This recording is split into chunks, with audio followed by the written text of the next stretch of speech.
Good afternoon everyone. Heat exchanger series के part 2 में हमने क्वेश्चन नंबर 16 से 23 तक देखा था। पार्ट 3 के इस सीरीज़ में हम लोग अब देखने वाले हैं रिमेनिंग क्वेश्चंस। तो हम लोग स्टार्ट करते हैं क्वेश्चन नंबर 24 से। तो क्वेश्चन नंबर 24 जो है हमारे पास, एनटीयू अगर इन्फाइनाइट अप्रोच करेगा तो काउंटर फ्लो हीट एक्सचेंजर के केस में C बराबर 1 पे इफेक्टिवनेस क्या होगा। तो we have the formula effectiveness 1 minus e के power minus N T U 1 minus C upon 1 minus C e के power minus N T U 1 minus C. तो हमने अगर इसको हम अगर फार्मूला को रखते हैं इसमें वैल्यूज़ को, तो ये हो जाएगा हमारा 1 माइनस ई के power minus infinite upon 1 minus e के पावर माइनस इन्फाइनाइट। ये हो जाएगा 1 upon e infinite upon 1 minus 1 upon e infinite. ये हो जाएगा 1 minus 0 upon 1 minus 0, that is 1। So the answer is 24 का answer C। Next question is in balance counter flow heat exchanger the temperature profile of the two fluids are।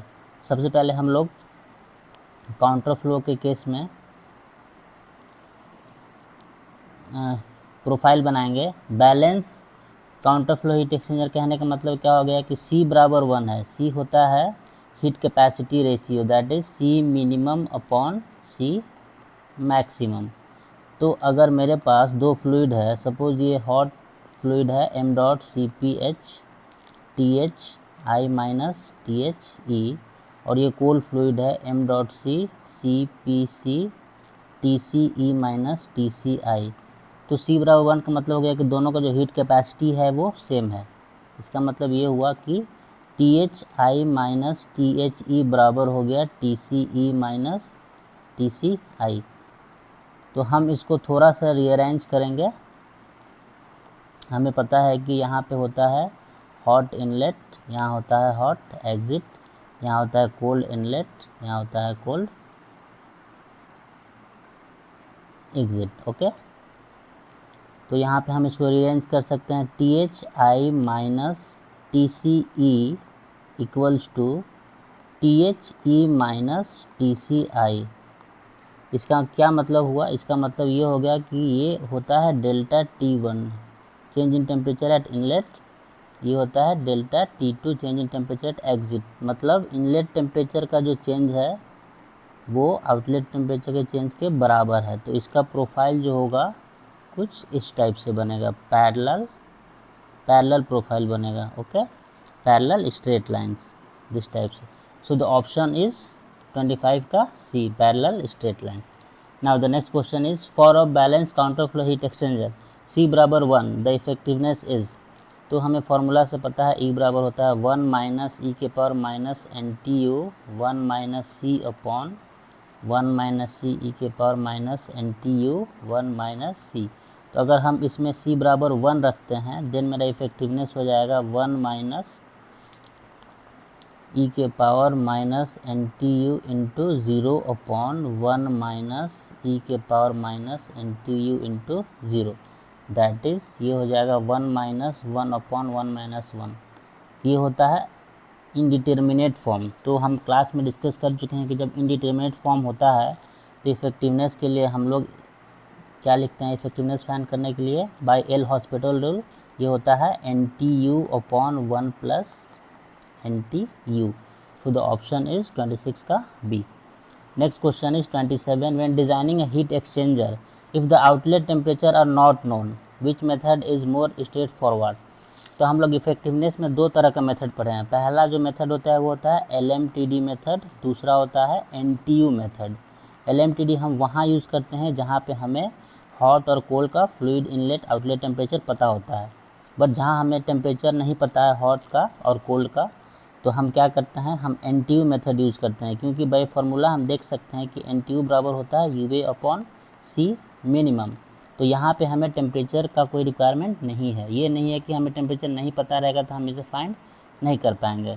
Temperature नहीं पता रहेगा तो भी हम इसे ईजिली इफेक्टिवनेस फाइंड कर सकते हैं। यहाँ पे जो ऑप्शन होगा वो होगा effectiveness NTU method. Next question है which fluid is generally routed through the tubes in shell and heat exchanger. हम लोग पहले भी डिस्कस किए हुए हैं कि अगर shell and tube heat exchanger में अगर केमिकल डिपॉजिट होते रहेगा, वो कैसे होता है, जब हम केमिकल हार्मफुल केमिकल्स या ऐसा फ्लूइड लेते हैं जो डर्टी होता है, तो उसको हमको बाहर निकालना ज़रूरी है, क्योंकि उससे क्या होगा कि फूलिंग होगा तो अंदर का जो हीट एक्सचेंजर है उसका ओवरऑल हीट ट्रांसफर कोएफिशिएंट घट जाएगा।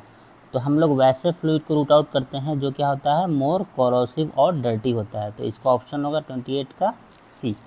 Now next question is टेमा।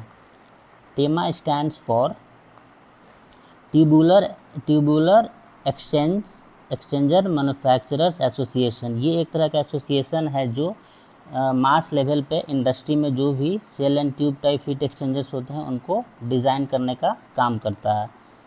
तो इसका हुआ टेमा बराबर tubular exchanger manufacture association. Next question है हमारा पिंच पॉइंट। पिंच पॉइंट एक ऐसा पॉइंट है जिस पॉइंट पे डेल्टा टी जो होता है वो मिनिमम हो जाता है। मतलब हीट एक्सचेंजर में अगर टेम्परेचर डिफरेंस काफ़ी मिनिमम हो जाएगा तो उस पॉइंट को हम लोग बोलते हैं पिंच पॉइंट। होता क्या है कि हमारे पास फॉर्मूला है हीट ट्रांसफ़र का U A delta T. Okay, जब डेल्टा टी कम हो जाएगा, एकदम मिनिमम हो जाएगा, तो हमको सेम हीट ट्रांसफ़र के लिए एरिया का रिक्वायरमेंट बहुत ज़्यादा हो जाएगा, जिससे मेरा जो हीट एक्सचेंजर का डिज़ाइन है वो बहुत बल्कि हो जाएगा। तो जनरली हम ये प्रिफर नहीं करते। हम चाहते हैं कि जो भी मेरा डेल्टा टी है, मतलब टेम्परेचर डिफरेंस है, वो हमेशा पिंच पॉइंट से ज़्यादा हो।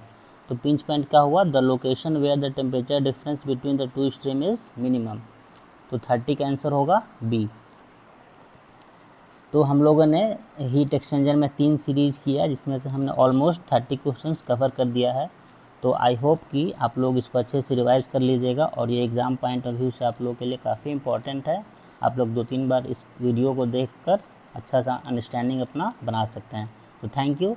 अब हम लोग अगले सीरीज़ में रेडिएशन हीट ट्रांसफ़र के कुछ क्वेश्चंस देखेंगे।